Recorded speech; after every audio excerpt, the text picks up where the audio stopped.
Bienvenue ce matin encore dans notre célébration de l'Église Vie. Et j'aimerais rappeler pour démarrer qu'est-ce que c'est que l'Église Vie. Vie veut dire vivre l'impossible ensemble. Parce qu'on a un Dieu qui est extraordinaire. On a un Dieu qui est tout puissant. Il est celui qui règne. Il est celui qui a tout pouvoir. Il est celui qui a toute autorité. Il est celui qui tient tout entre ses mains. Et la Bible nous dit que tout est possible à celui qui croit. Et que rien n'est impossible à Dieu. Et c'est pour ça que nous qui mettons notre espérance en lui, qui choisissons de pouvoir dire mais Jésus est notre Seigneur, il est notre Maître, on veut vivre cette dimension de l'impossible.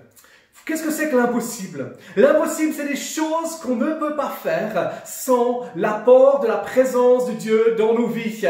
L'impossible, c'est des choses qui sont absolument irréalisables par nos propres forces, par nos propres capacités.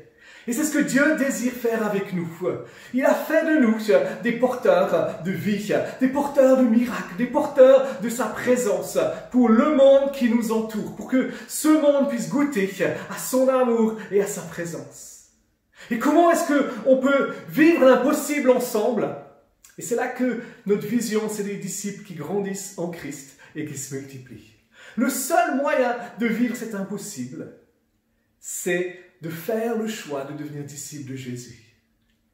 Et être disciple de Jésus, c'est pas simplement croire en lui, c'est pas simplement avoir fait de lui notre Seigneur et notre Sauveur, mais c'est s'engager dans une vie à sa suite. C'est s'engager dans une marche de transformation où on laisse la présence de Dieu nous toucher, nous transformer, nous bouleverser pour qu'on puisse devenir les femmes et les hommes qui sont à son image et à sa ressemblance.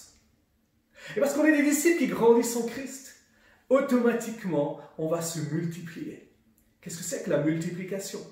La multiplication, c'est simplement de faire à notre tour des disciples. Et nos célébrations, semaine après semaine, sont dans cette ligne-là. C'est ce qu'on veut vivre.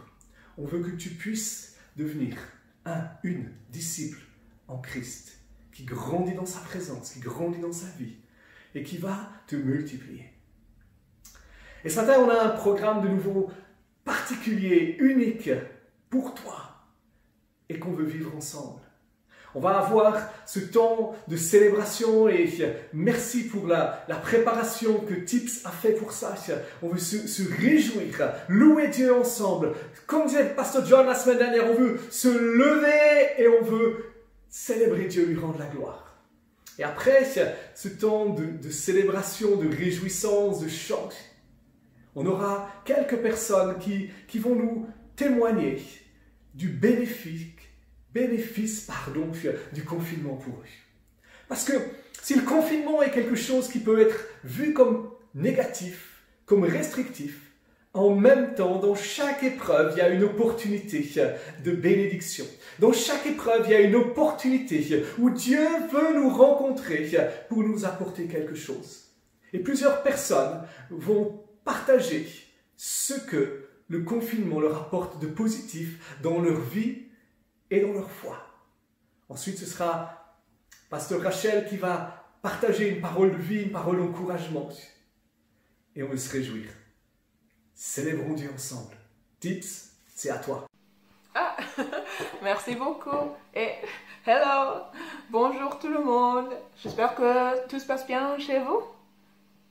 Ah, ça me fait vraiment plaisir à vous voir et pour passer ce temps d'adoration et louange avec vous. Ma famille d'Ambilly, de Thonon et plus loin aussi. Et j'ai voulu vous dire que je vous aime fort. Mais en fait, ce matin, on est là pour célébrer un amour qui est beaucoup plus fort que le mien, même le tien, ou n'importe qui. Et ça, c'est l'amour de notre Père. Et donc, on va commencer avec ce chant, l'amour de notre Père. On va rappeler qu'en fait, le dimanche et chaque jour de la semaine, on est là pour célébrer celui qui guérit et restaure et rend vivant la mort. Donc, on y va.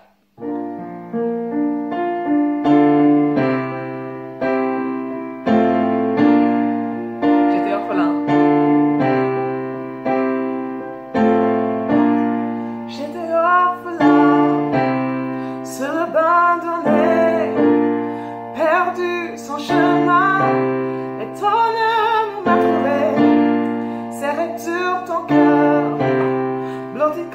de toi.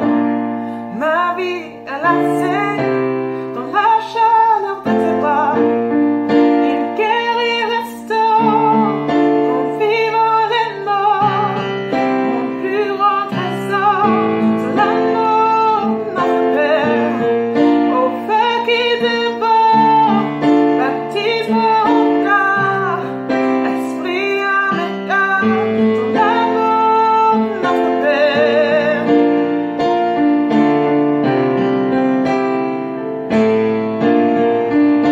J'étais orphelin. J'étais orphelin. Tu m'as adopté, saisi par ta main. Tu m'as donné à voler de nouveaux vêtements, une bague au doigt. Tu transformes les médias en enfant de roi des rois. Il guérit, restaure, en vivant les morts. Mon plus grand trésor, l'amour de notre Père. Au feu qui dévore, baptise-moi encore. Esprit amical, dans l'amour de notre Père. Dans l'amour de notre Père.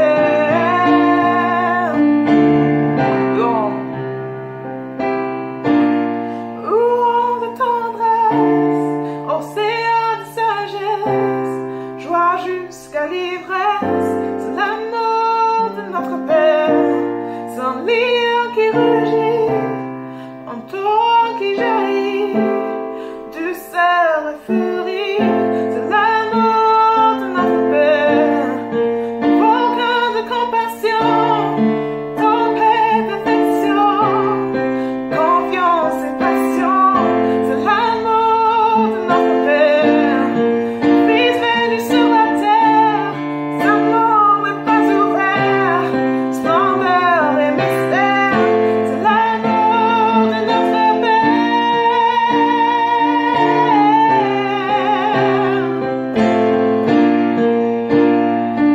Il guérit, restaure.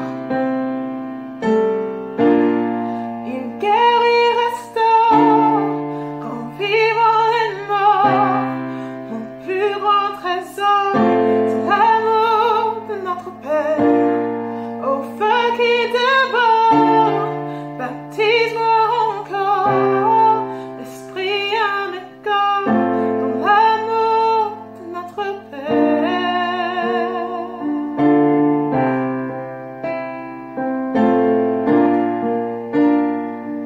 Merci Seigneur pour ton amour. Merci parce que c'est par ton amour qu'on a cette habilité de te louer, on a cette capacité à t'adorer Seigneur. À cause de tout ce que tu as fait sur la croix pour nous, à cause de ton amour. Merci Seigneur parce que tu es le roi ressuscité et tu es le roi de ma vie, le roi de mon cœur.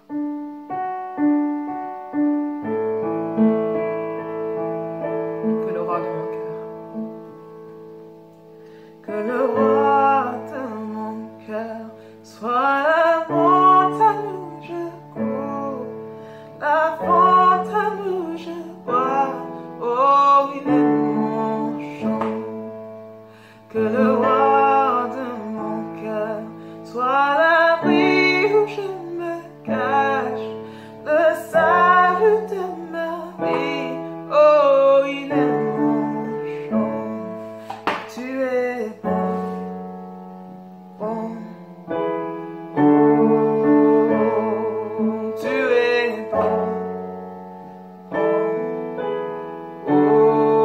bon,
ne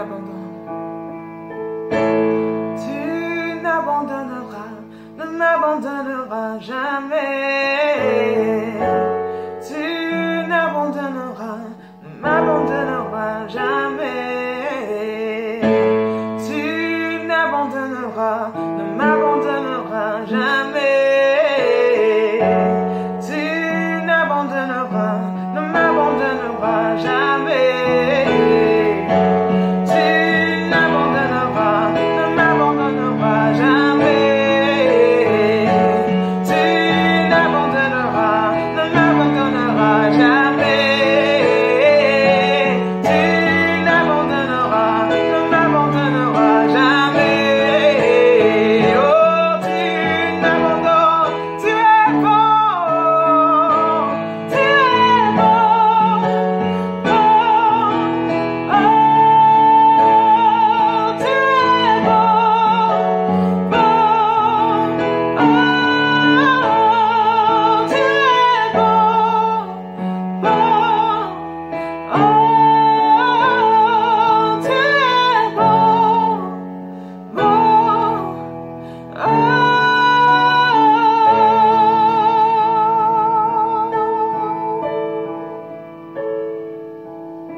fidèle.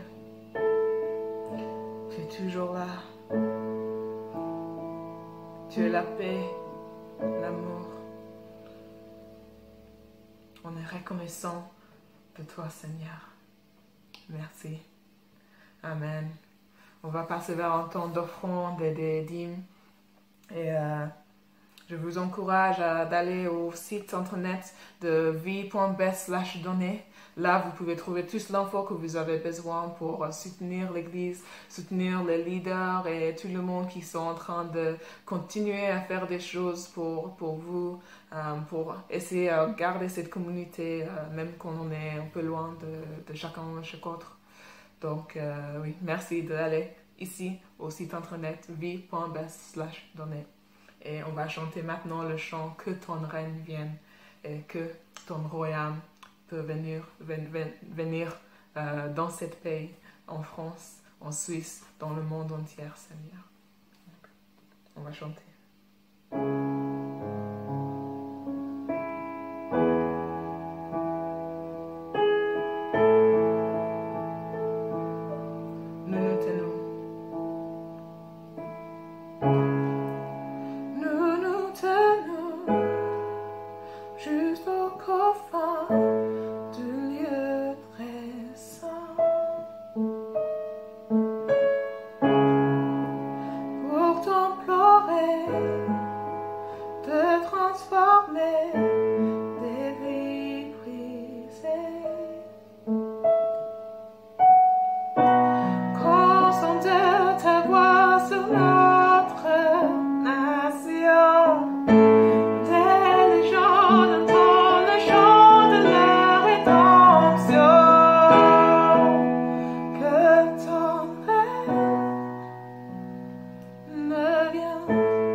Merci Seigneur.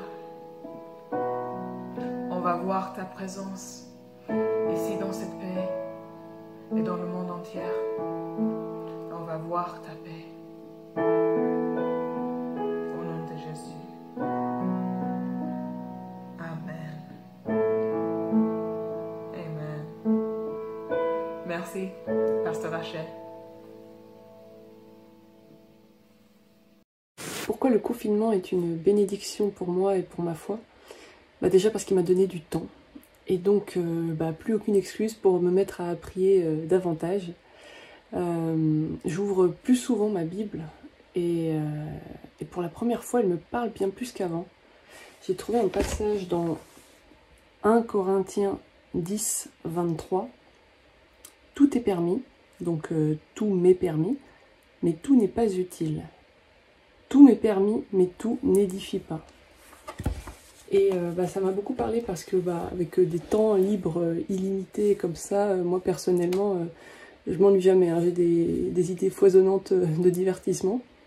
Mais la question c'était de me dire qu'est-ce qui va m'élever? Qu'est-ce qui sera vraiment utile à ma vie et qui restera encore après le confinement? Et dans mon cœur, ça a été de chercher Dieu, de le connaître plus. Alors merci Seigneur de m'avoir donné cette opportunité, d'avoir mis ces circonstances à ma vie, à ma foi. Et merci d'être celui qui n'abandonne jamais, d'espérer en nous, qui nous cherche et qui nous trouve. Bonjour les amis. Le confinement est une bénédiction pour moi et ma foi parce que être chez moi a développé en moi un grand amour pour mon Dieu et pour toutes les personnes. Ma foi est plus grande. Mon temps pour lire la parole de Dieu et pour prier a augmenté. J'ai vraiment appris à donner la priorité à ma relation avec Dieu. J'ai appris que tout peut attendre et être à la 12e position. Alors, je ne devrais pas m'inquiéter du travail, des factures, de la santé, parce qu'il prend soin de moi, de ma famille, de mes frères dans la foi. Il contrôle ma vie. Il est mon Père. Sans lui, je ne peux rien faire. Soyez bénis. Bonjour. Le confinement est une bénédiction pour moi, car je vois l'Église mondiale prier pour les inconvertis, pour les soignants et tous les autres, toute confession unie autour du Christ par la prière. J'ai même uni mes prières à celles de judaïsants non messianiques. J'ai rarement vu les médias, les réseaux sociaux parler autant de Dieu. Je voudrais finir par cette promesse que Dieu fit à Abraham en Genèse 15:5. Et après l'avoir conduit dehors, Dieu lui dit « Regarde vers le ciel et compte les étoiles si tu peux les compter. » Et il lui dit « Telle sera ta postérité. » Cette postérité, c'est chacun d'entre nous, dans son confinement, qui brille dans le monde, mais aussi pour le monde. Que le Seigneur vous bénisse. Le confinement est une bénédiction pour moi et ma foi, parce que je passe plus de temps avec Dieu, dans sa présence, à méditer sa parole, mais aussi pour le temps que je passe avec ma famille et mes proches. Le confinement est une bénédiction pour moi et ma foi, parce que je suis plus conscient de faire un effort pour parler à mes amis et pour discuter avec eux et pour demander comment ils vont et les choses comme ça. Et aussi, j'ai quelque chose que j'ai pas fait avant, c'est pour jouer des jeux en ligne avec eux. Et c'est quelque chose de chouette pour moi, pour faire des choses amusantes dans ces temps. Et oui, pour partager avec eux comme ça. Et aussi notre petit groupe de Motlip, ça va très bien car nous avons eu la possibilité d'avoir quelqu'un de niveau dans notre groupe, car c'était pas possible avant le confinement et maintenant c'est possible. Donc c'est tellement chouette pour nous. Et oui, donc c'est pas quelque chose de très bien ces temps, mais c'est quand même Dieu peut l'utiliser pour nous. Je veux dire à l'Assemblée que le confinement est une bénédiction pour moi et ma foi, parce que avec tout ce temps qu'on a ici enfermé, on peut dire à la maison, j'ai vraiment beaucoup plus de temps pour me poser certaines questions, pour revoir ce que j'ai vécu, mon passé, et voir dans la parole de Dieu mon futur. Dieu nous parle dans cette circonstance de confinement, et je crois que c'est vraiment une façon pour chacun de nous, surtout pour moi, en tout cas de grandir. Je sais qu'il y a encore beaucoup de choses que Dieu réserve pour moi.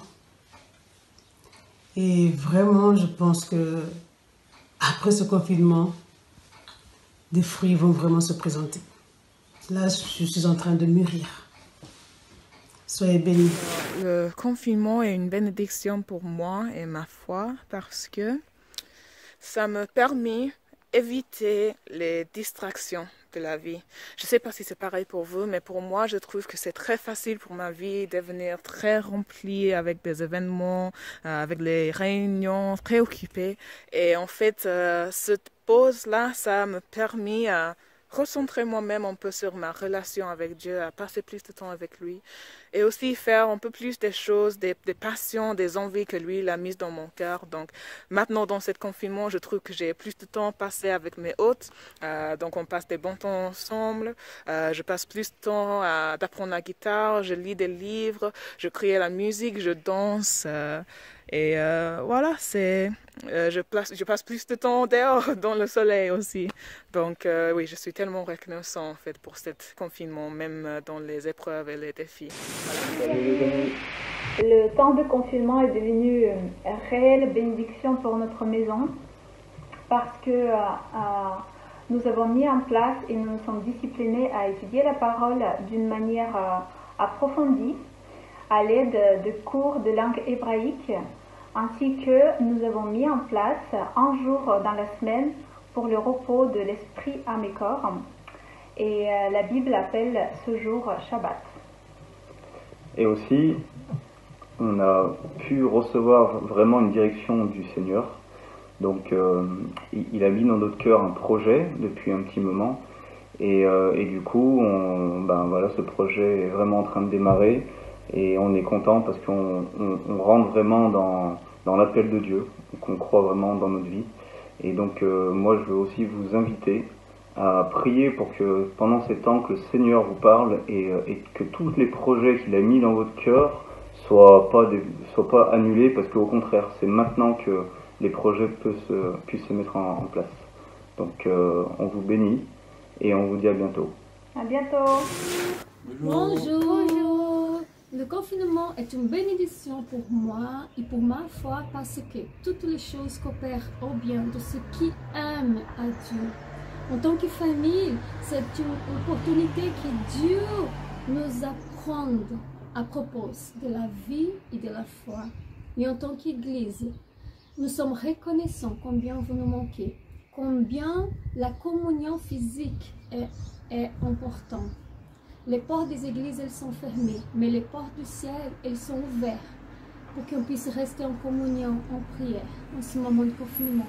Merci, pasteur et toute son équipe qui font des efforts pour nous soutenir dans la parole, dans la prière, dans la louange. Merci pour ce lieu qu'on peut partager ensemble.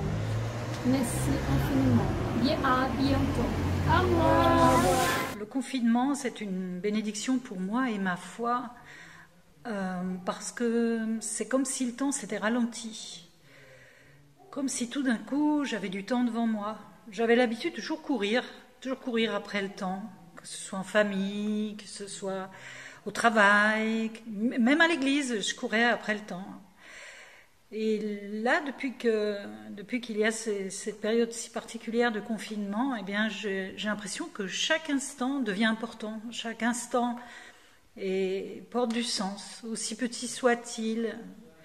J'ai l'impression que chaque instant, je suis plus connectée à Dieu, à sa création. Et en ce sens, je remercie notre Seigneur parce que pour chacun de ces moments, pour chacune de ces petites choses de la vie quotidienne qui aujourd'hui deviennent juste agréables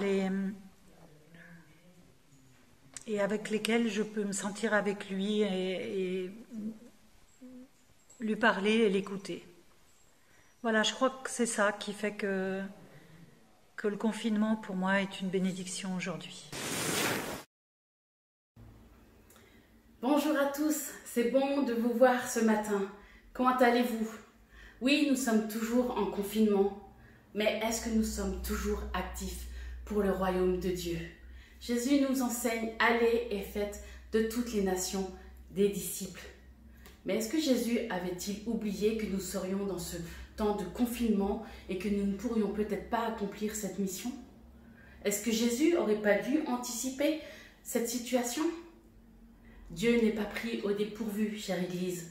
Dieu connaît tout et il veut encore et encore se glorifier dans cette saison. Jésus ne nous dit pas de nous taire lorsqu'il y aura des circonstances différentes, des situations plus compliquées. L'ennemi croit qu'il nous a fait taire en nous isolant dans nos maisons et qu'il est en train de fermer les églises. mais l'Église est bien vivante. Amen. Est-ce qu'il y a quelqu'un qui dit un amen avec moi ce matin? L'Église est bien vivante, car tu es l'Église, je suis l'Église et nous vivons ensemble. L'Église vit dans les maisons. Amen.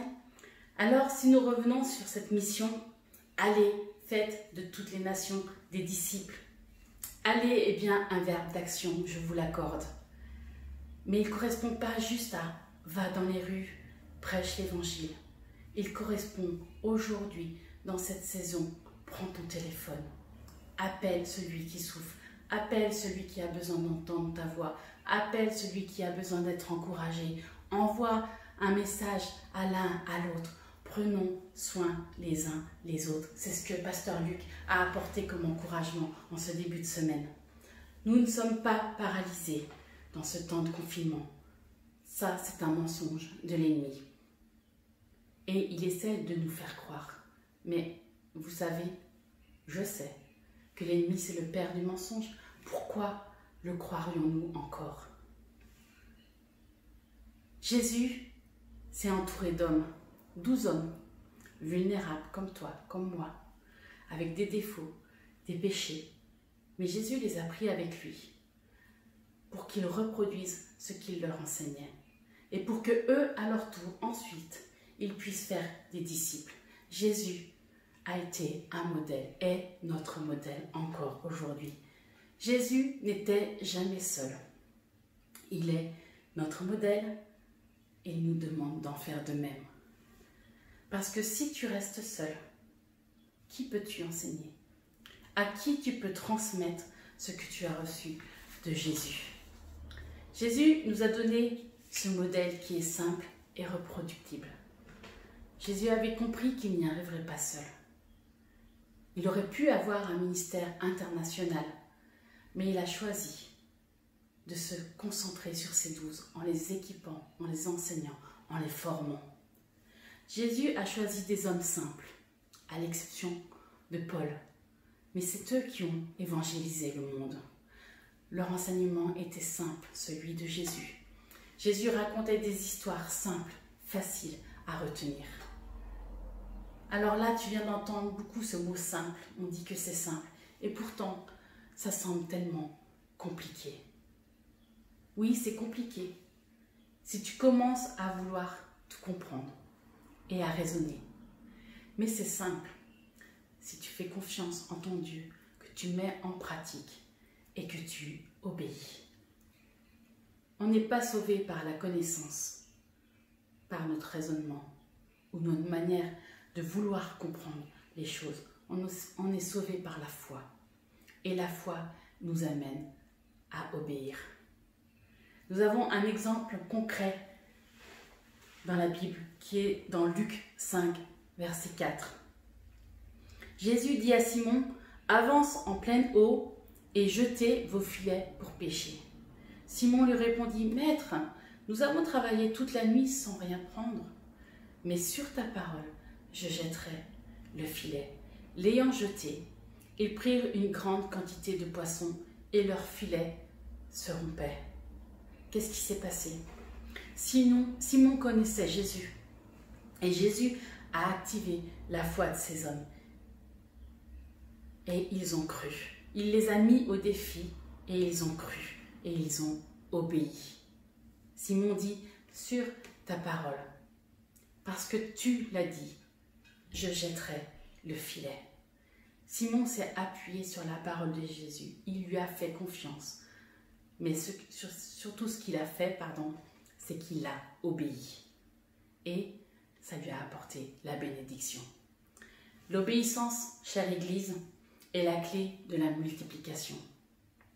Sans le vécu, sans la mise en pratique, la connaissance reste vaine. Elle n'est que parole et devient un frein pour la multiplication.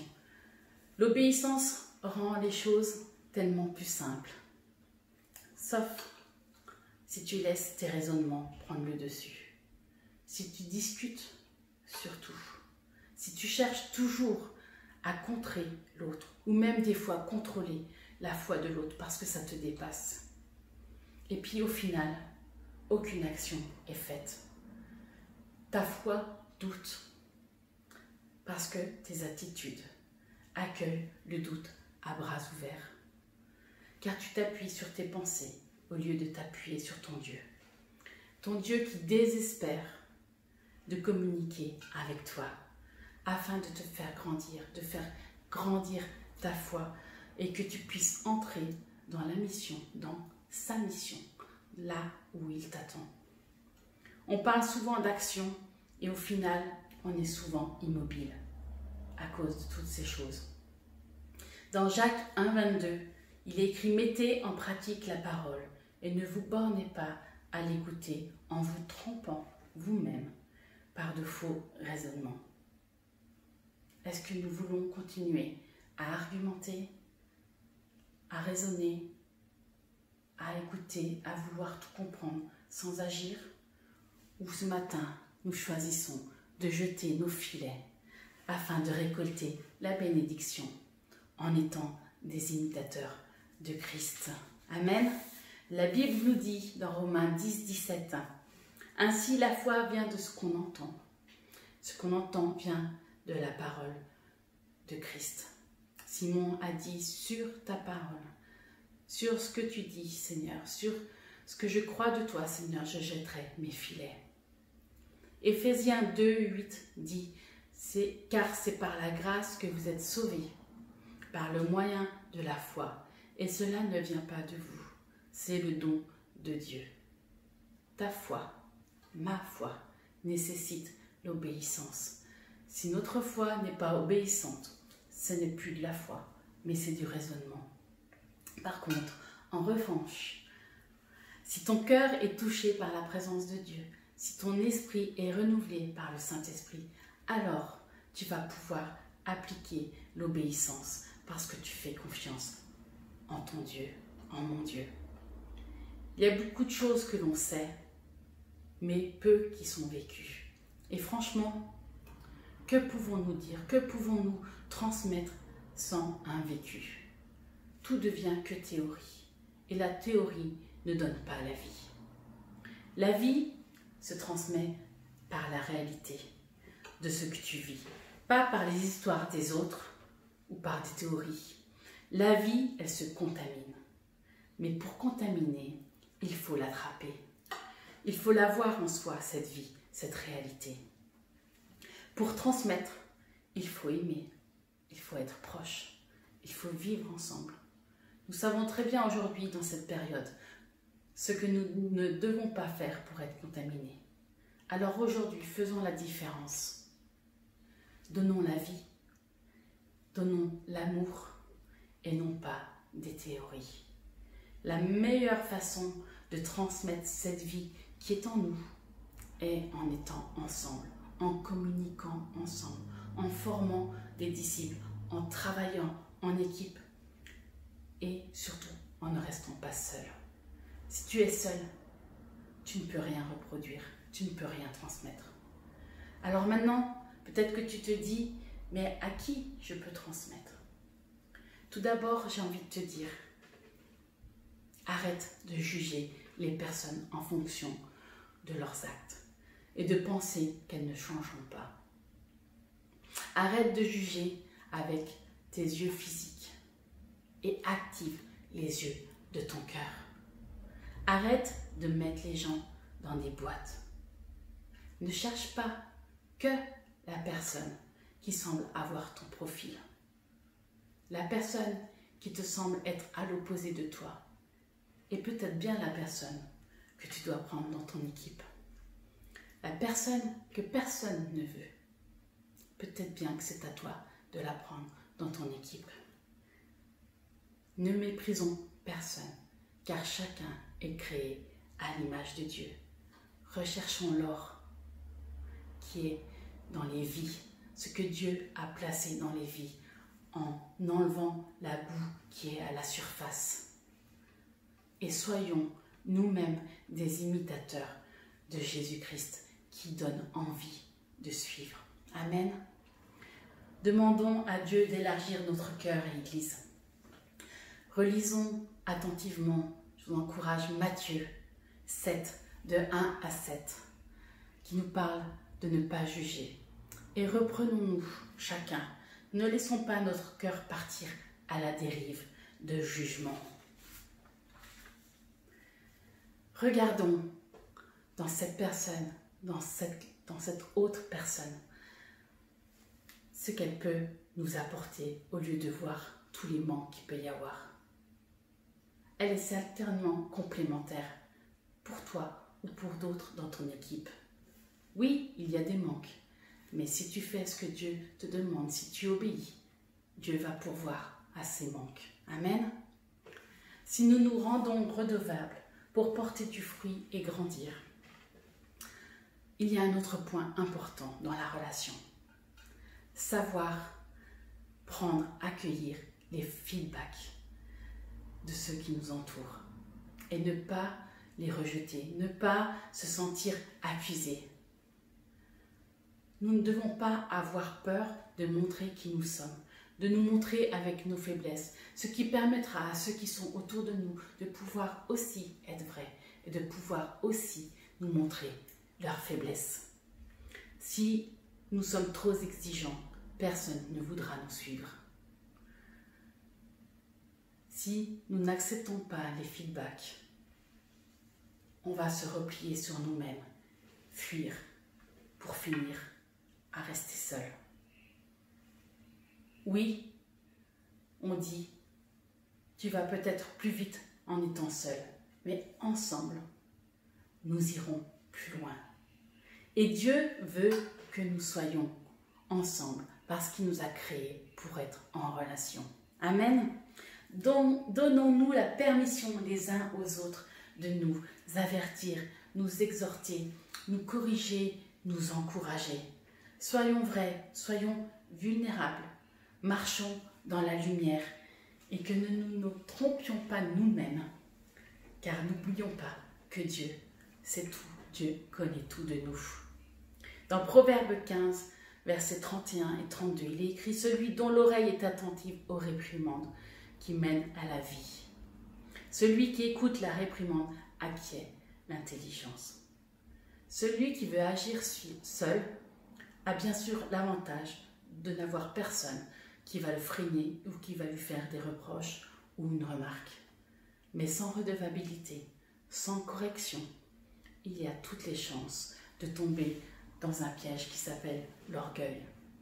Alors, comment entretenir la redevabilité en restant humble et en marchant dans la lumière? Nous avons l'exemple de David qui a eu l'esprit brisé et qui a reconnu son péché. Malheureusement, beaucoup ont tendance à montrer que les succès et à cacher les échecs, les faiblesses. Dommage, parce que ça pourrait nous apporter et nous encourager. Mais Dieu veut que nous ayons cette vulnérabilité entre nous pour garder justement un esprit humble. Tout ce qu'on prétend être devant Dieu devrait être la même chose devant les hommes. Sinon, nous ne sommes que des hypocrites. Marchons dans la lumière. Le péché qui est dans notre vie attriste le Saint-Esprit. Par contre, la confession, la repentance, la marche dans la lumière rétablit la communion. Soyons des imitateurs de Christ. Philippiens 3, 17 nous dit « Soyez ensemble mes imitateurs. Portez les regards sur ceux qui marchent selon le modèle que vous avez en nous. » Imiter Jésus n'est pas une performance individuelle. Et regardons dans Philippiens 2 ce que Paul nous dit à ce sujet. Je vais vous lire la version Parole de vie. Le Christ vous rend plus fort. Son amour vous donne du courage et son esprit vous unit. Vous êtes pleins de tendresse et de pitié, les uns pour les autres. C'est vrai, n'est-ce pas? Eh bien, remplissez-moi de joie en vous mettant d'accord. Ayez un même amour, un même cœur, une même pensée.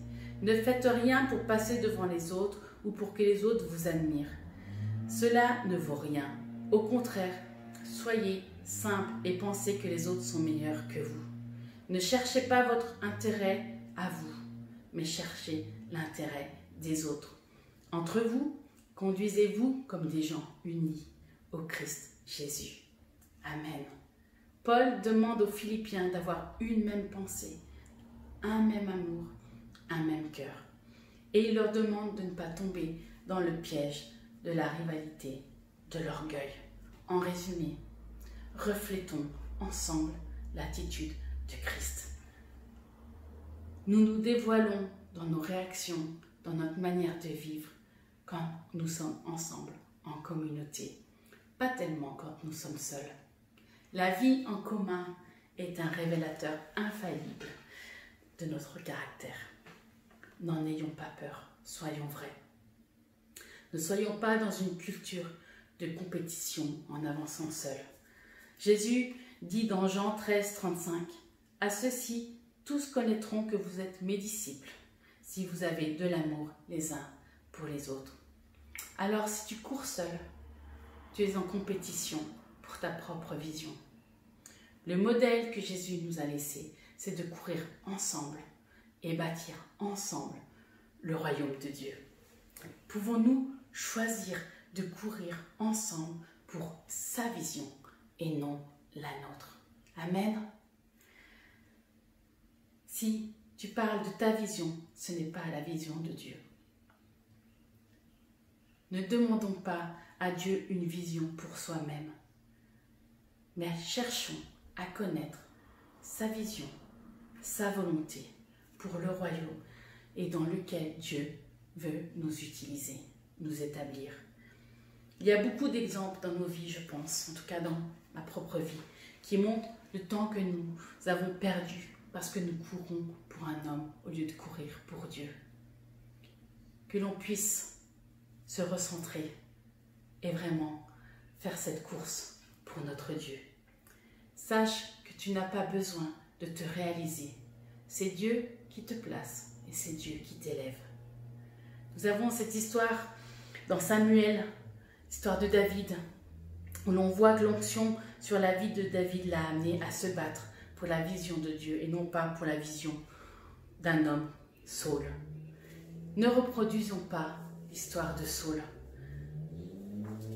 Saul, tant qu'il obéissait à Samuel le prophète, il accomplissait la volonté de Dieu.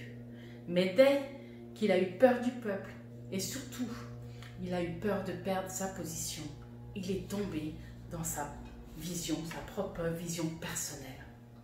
Il s'est construit un monument. Je trouve que c'est une histoire tellement inspirante sur le fait de ne pas courir pour sa position. Si tu le fais, tu vas tomber. Mais si tu cours pour ton Dieu, si tu cours pour la gloire de Dieu, tu vas aller loin. Ce n'est pas ta vision que tu dois servir, mais la sienne. Dieu cherche quelqu'un qui ne travaille pas pour sa propre gloire ou son propre nom, mais qui fasse toute sa volonté et qui accomplisse ses plans. Alors, cherchons ensemble la face de Dieu. Écoutons attentivement ce que le Saint-Esprit veut nous communiquer et cherchons surtout à ce que Dieu soit toujours glorifié et non notre chair, afin de toujours recevoir sa passion et sa vision. Amen. Cherchons ensemble à accomplir la vision de Dieu sans rivalité. Rappelez-vous, nous sommes un corps et dans un corps, il y a de nombreux membres qui fonctionnent. Donc, pas besoin de rivalité. Soyons des imitateurs, équipons, enseignons, transmettons, marchons pour la vision de notre Dieu et non la nôtre. Soyons redevables et vulnérables les uns envers les autres. Et ne cherchons pas à tout comprendre. Par contre, cherchons à mettre en pratique, à obéir, et nous verrons comme c'est simple et reproductible. Alors Église, allons ensemble et faisons de tous ceux qui sont autour de nous des disciples et répandons Jésus dans les vies qui nous donne la vie éternelle. Amen. Soyez bénis. À bientôt. Merci, Pasteur Rachel.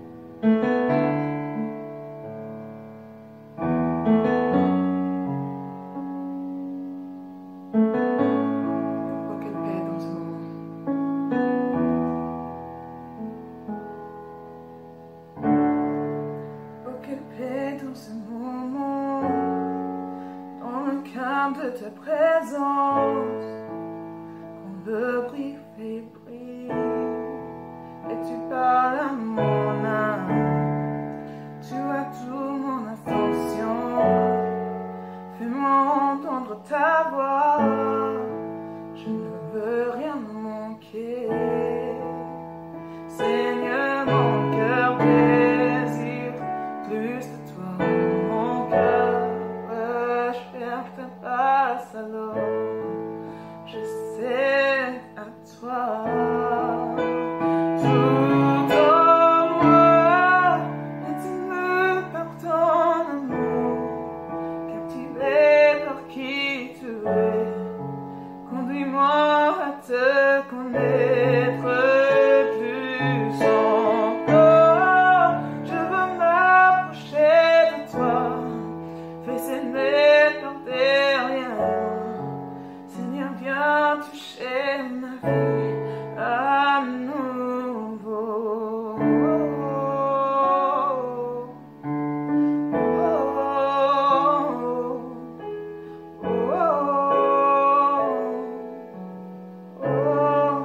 Comme le soleil, à l'aurore, comme la brise de la nuit, ta paix me restaure, tu me donnes la vie, il n'y a aucune hésitation dans ton amour, ton affection, rien n'est comparable. Seigneur, mon cœur désire plus de toi, mon cœur recherche ta face, alors je sais de toi. Tout en moi est ému par ton amour, captivé par qui tu es. Conduis-moi à te connaître plus encore. Je veux m'approcher de toi, laisse-moi porter moi. Seigneur, viens toucher ma vie à nouveau.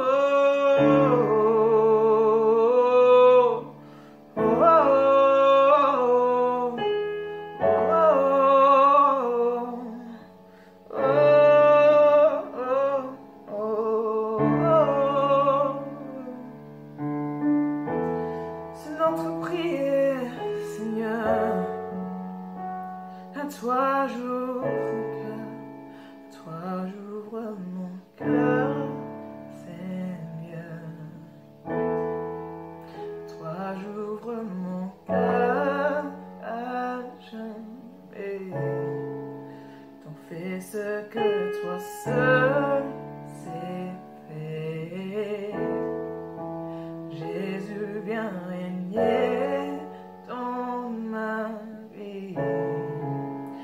Toi j'ouvre mon cœur, Seigneur.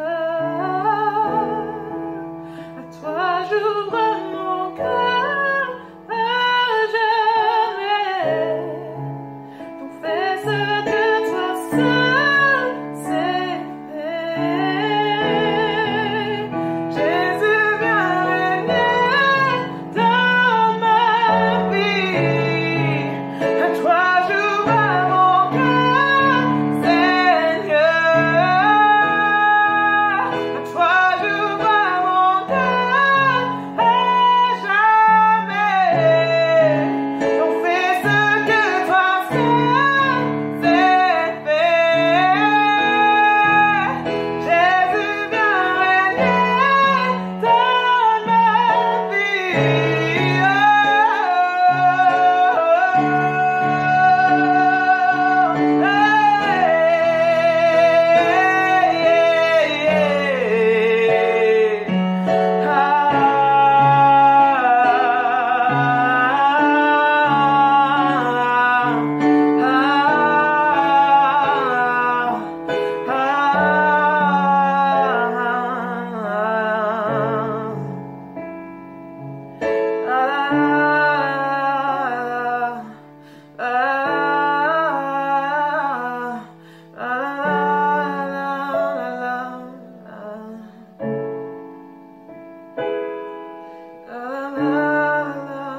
tout en moi, tout en moi, et tu me pardonnes, car tu es par qui tu es. Conduis-moi à te connaître plus encore. Je veux m'approcher de toi, laisser mes peurs derrière moi. Seigneur, viens toucher ma vie à nouveau.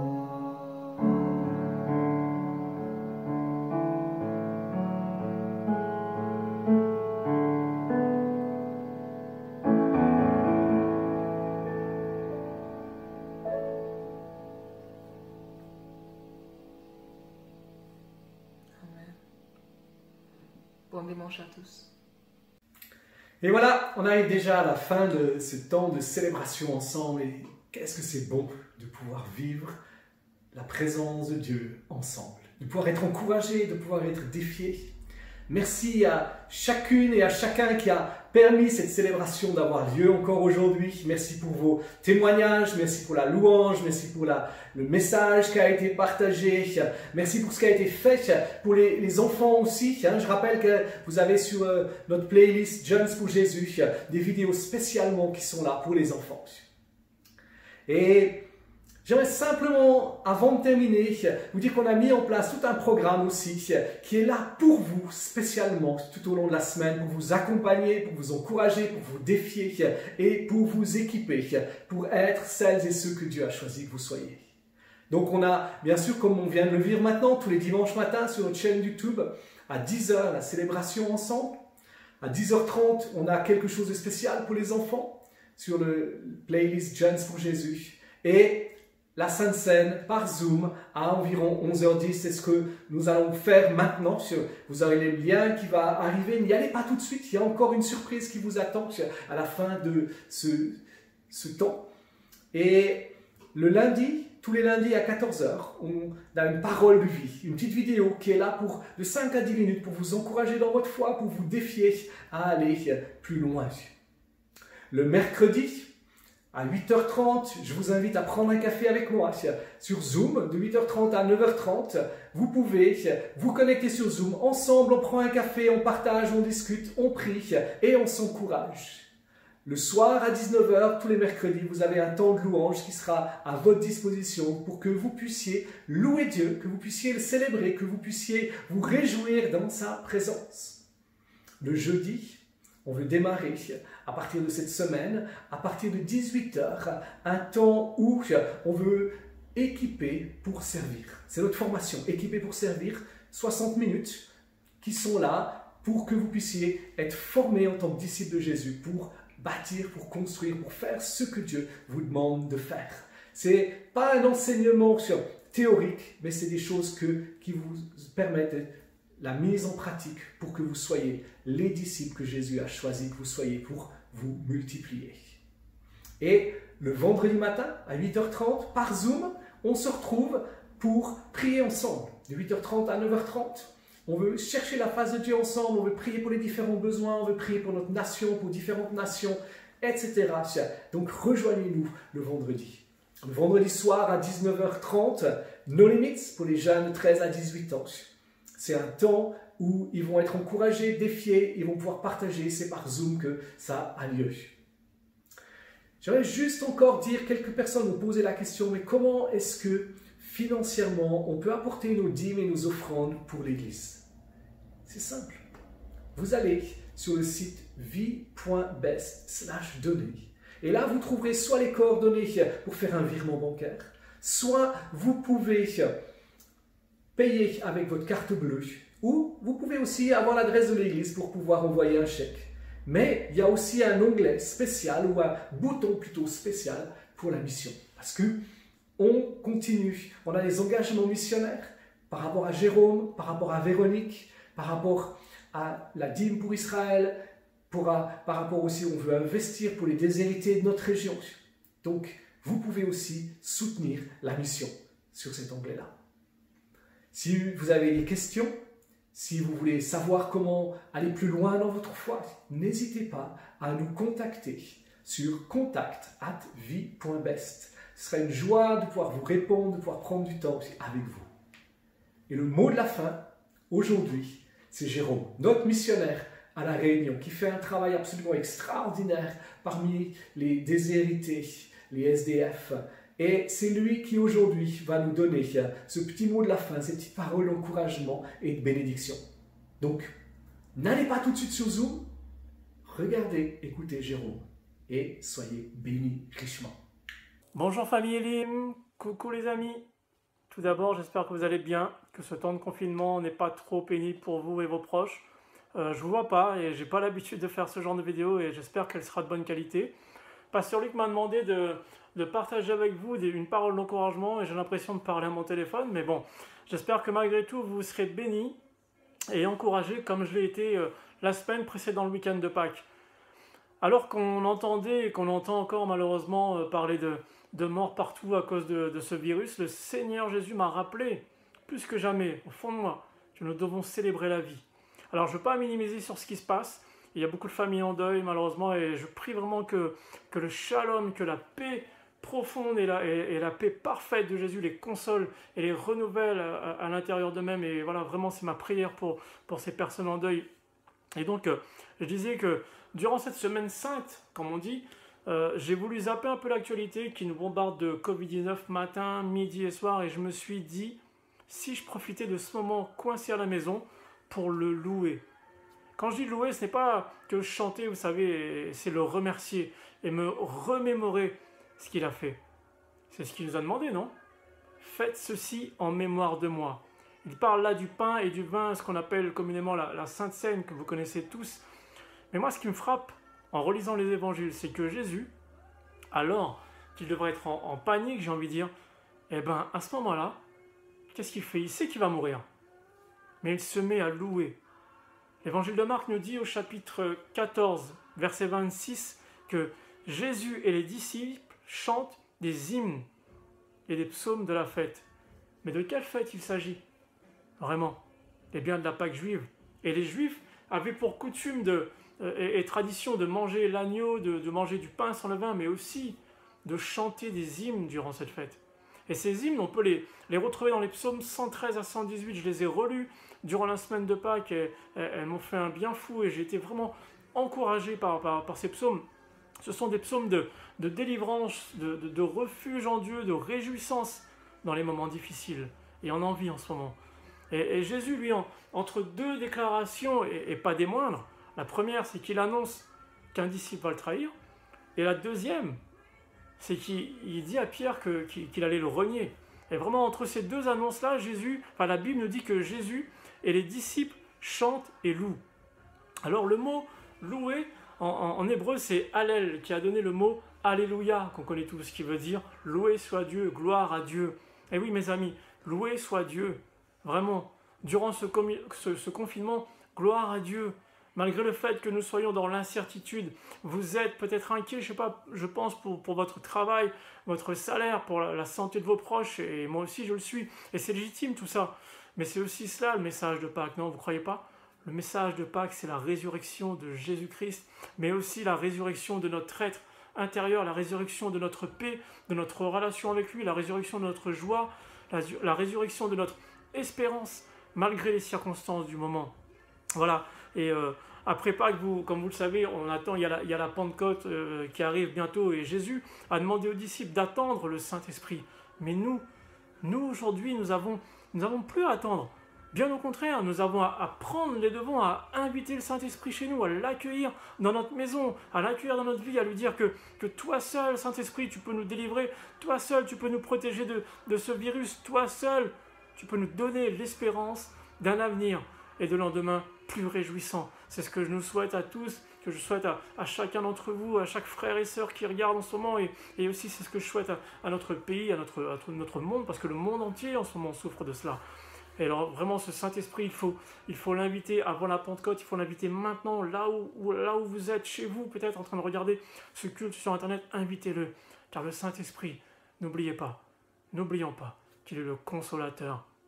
Voilà, J'espère que ces quelques mots très brefs, très courts vous consoleront et vous encourageront. Et je vous laisse avec ce psaume 116,7 qui dit « Mon âme, retourne à ton repos, car l'Éternel t'a fait du bien. » Voilà, j'espère qu'il vous fera du bien aujourd'hui. Et moi, je vous bénis de là où je suis, chez moi. Et je vous embrasse de l'île de la Réunion. Je pense à vous et je vous aime. J'espère que je vous verrai bientôt. J'espère venir cette année vous visiter. Et en attendant, ben voilà, bisous à tous et vraiment soyez bénis.